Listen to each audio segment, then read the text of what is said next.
আসসালামু আলাইকুম বন্ধুরা, আরও একটি ছোট ব্লগ ভিডিও নিয়ে চলে আসলাম। কেমন আছেন সবাই?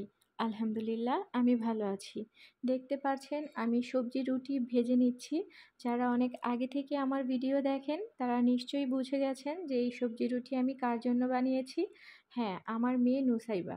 ওর জন্য আমি এই সবজি রুটি বানিয়েছি। ও অন্য সমস্ত খাবার না খেলেও এই রুটিটা অর্ধেক হলেও খাবে। যাই হোক, সেই সাথে আমরাও কিন্তু নাস্তাটা করে নিয়েছি। এরপরে হচ্ছে চা খাওয়ার পালা। আমার চায়ের আগের যে ছাঁকনিটা ছিল ওইটা নষ্ট হয়ে গিয়েছে, তো নতুন একটা নিয়ে নিলাম। এই যে আমি চা তৈরি করছি আর সামনে কিন্তু একটা ছোট্ট বাচ্চা আমার সাথে কথা বলছিল। ওর সাথে কথা বলতে বলতে আমি চাটা বানিয়ে নিয়েছি, মানে পাশের প্রতিবেশী। তো এই যে আমার এই যে কাপটা দেখতে পাচ্ছেন, এটা কিন্তু আমার বাবার হাতের একটা কাপ। আমার বাবা নেই, অনেক বছর আগে মারা গিয়েছেন। তো এই কাপের যেই পিসটা ওইটা আমি খুঁজে পাচ্ছিলাম না, অন্য একটা পিস নিয়ে সেটার উপরে রেখেছি কাপটা। ওই কাপটার সাথে আমার অনেক ইমোশন জড়িয়ে আছে। যাই হোক, দুপুরের রান্না যা যা ছিল সেটাই দেখাচ্ছিলাম আপনাদেরকে। এই যে এটা হচ্ছে এই যে ধুন্দুলের দেখো, যে খাসি বলে, খুবই মজার একটা এটা রান্না কি মা? হয়েছিল। আমি এটার ভিডিও আপনাদের সাথে শেয়ার করব।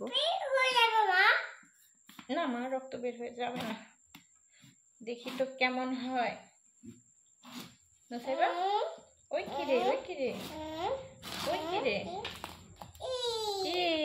ওই কি রে, ওই কি রে। বাবা মজা খাবে। পাপা মজা খাবে?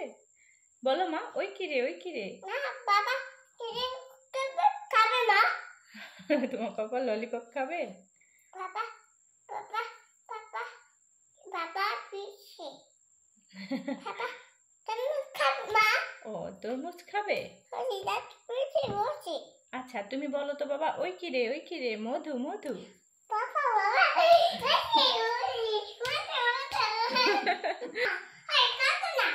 কাটবো না।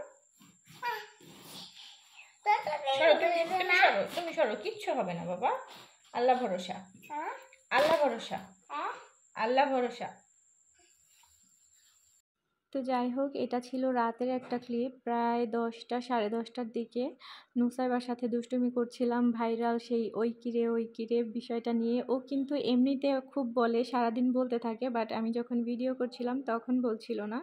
তো এই যে একটা জিনিস দেখাচ্ছি আপনাদেরকে, শেয়ার করছি একটা কাজের জিনিস। সেটা হচ্ছে এই যে আমাদের ফল কাটার সময় বিশেষ করে বাঙ্গি, তারপরে হচ্ছে যে তরমুজ, এই জাতীয় ফলগুলো কেটে ফ্রিজে রাখার সময় কিন্তু ঢাকনি খুঁজে পাওয়া যায় না। তো সেই ক্ষেত্রে এই ব্যাগগুলো আমি অনলাইন থেকে নিয়েছিলাম, খুবই কাজের।